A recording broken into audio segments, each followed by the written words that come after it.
Are you frustrated that your points don't line up? Are you tired of your blocks being too small? Are you embarrassed by misshapen blocks? Quilting is all about accuracy, and it's not as easy as it looks. Even experienced sewists are shocked when they start quilting and they find that there's a whole new skill set to learn. Here are 12 tips that you can implement today to create cleaner, more precise blocks, and ultimately take your quilting to the next level. So stick with me and I'll show you how to do it.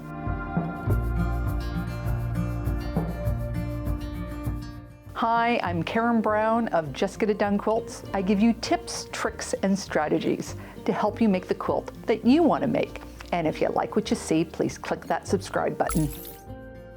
When I first started quilting, I was so surprised that my garment sewing skills did not transfer to quilting. And I hate going backwards. So when I made mistakes, instead of ripping out my work, I just lived with the imperfections and didn't care about my results. Until one day I did.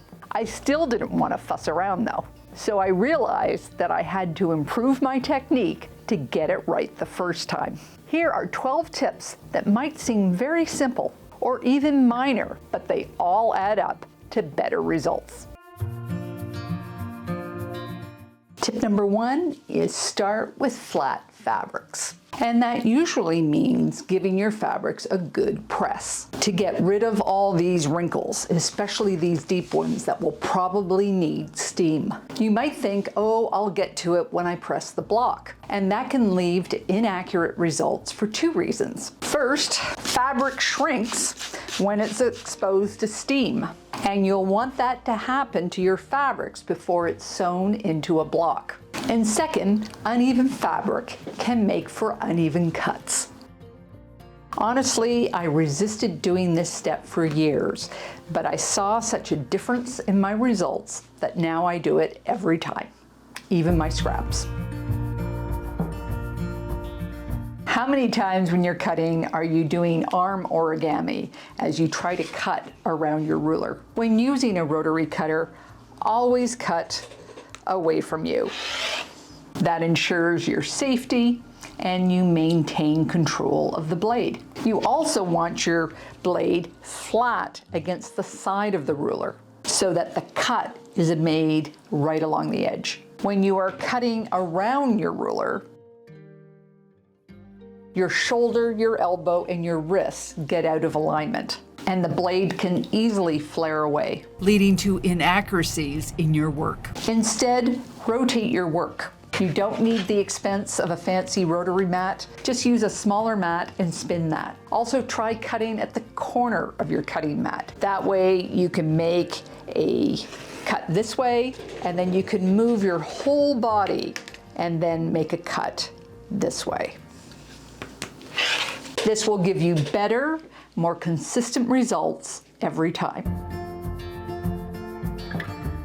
I know we all hate changing our rotary blades. We muscle through long after we should, putting wear and tear on our bodies, our cutting mats, and our fabric. Dull blades drag your fabric out of square and give you less than perfect results. So, change your rotary blade. If you hate wasting blades, sharpen them, but it's pretty straightforward. And the trick is to do it often so that you don't have to do so much of it. Yes, sometimes it's hard to use your precious sewing time maintaining your tools.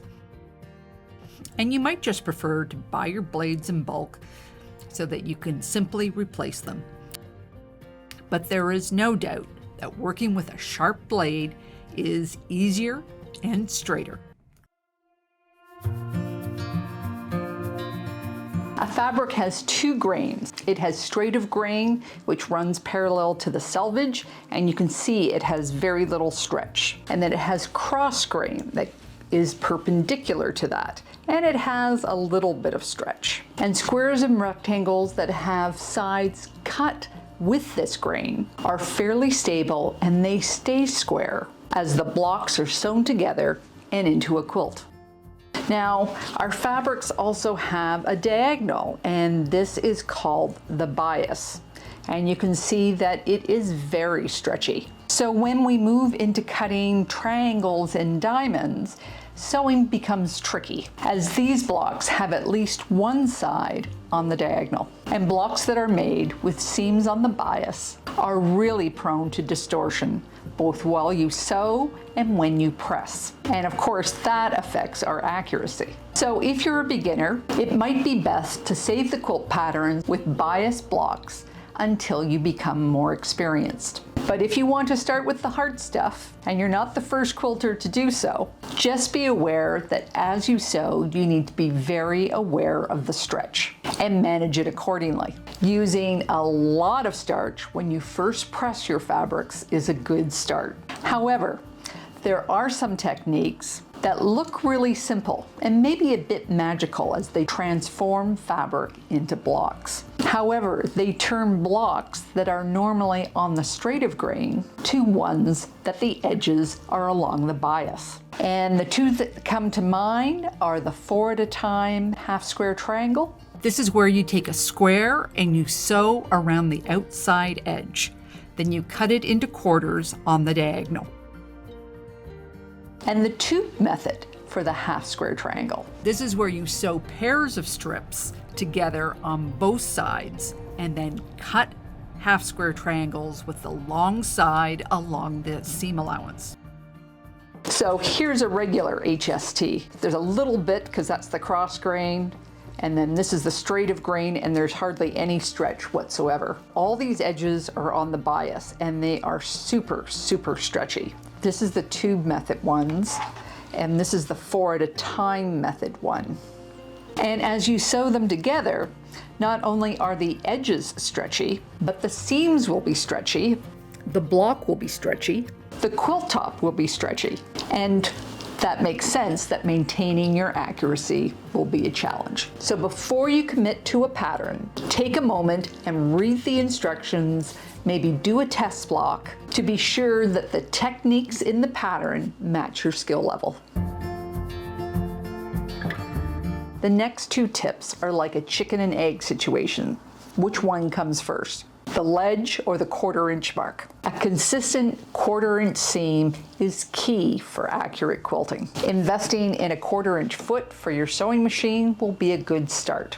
But you simply take 3 equal sized blocks, sew them together in a row, press them open, and measure the inside block. This is the best test to see whether your alignment is accurate. If it's not, just make an adjustment. Then place a ledge on your machine at the 1/4 inch mark. Now this one's made out of masking tape. It's about 4 to 5 layers thick. And personally, I like to do this step first and then make adjustments on the distance depending on what my squares look like. The ledge helps keep your fabrics in line as you sew seams longer than 2 inches, ensuring that your seam is straight and pieces stay aligned as you stitch. Now, I have covered this whole process in a lot of detail in my video, Mastering the 1/4 inch Seam. So if you want to know more, I'm going to leave a link to that video in the video description below.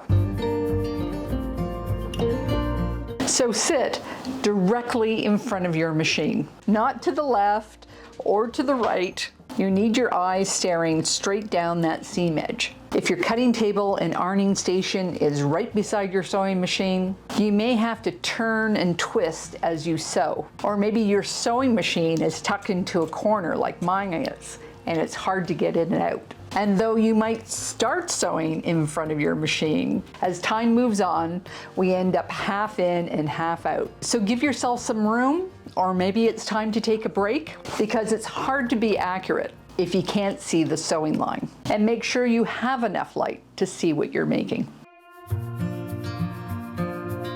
When I learned this next technique, it led to my single biggest leap in quilting skills ever. We start by setting your seams, and that's giving the seam allowance just a slight press. And then you roll over your fabric and you push with your fingers perpendicular to that seam.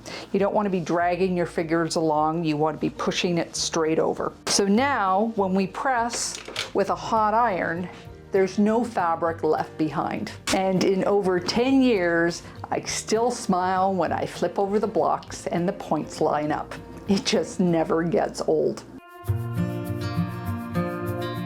When I first started quilting, I thought pressing was optional. But now I know how important it is that you press between every step. Now, if my seams are parallel to one another, there are times that I just finger press, or I use my seam roller. But if a seam is going over another finished seam, that first seam is always pressed with a hot iron first. Now, pressing your blocks is not the same as pressing your shirt. After finger pressing your seam, you just place your iron on top for a few seconds. You can even let go of the handle, but never ever swish. Swishing leads to distortion of your blocks, and I showed you why and how in this video here. So if you want to learn more, I'll leave a link to that down in the video notes.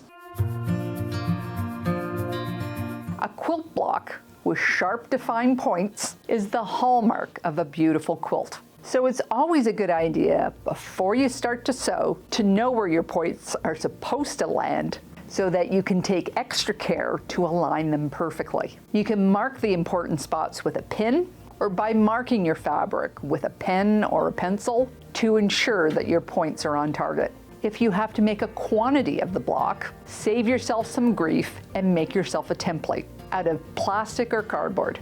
This way you can just mark and go.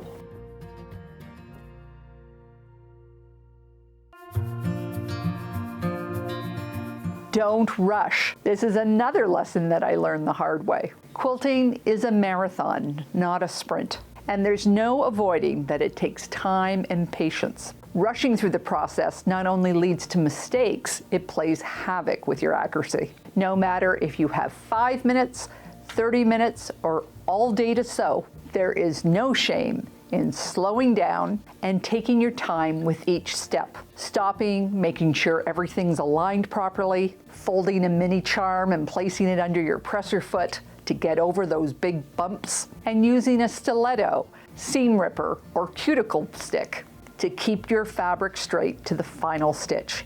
I've said it before, seeing those points line up never gets old. Stay organized. It's not so much about the stuff and what you have, it's about the distraction. Keeping your workspace neat and your fabric pieces organized will help you stay focused and avoid mistakes. And I have a rule, if I make 2 mistakes in a row, it's time for bed. So there you have it, 12 tips to improve your accuracy. Which of these tips are you going to try? Leave your answers in the comments below. Getting better by just 1% consistently can build to tremendous improvements, and over time can make a big impact on your quilting results. And remember, quilting is all about enjoying the process. If you want to dive deeper into some of these tips, check out my tips and tricks playlist. Take care, and I'll see you next time.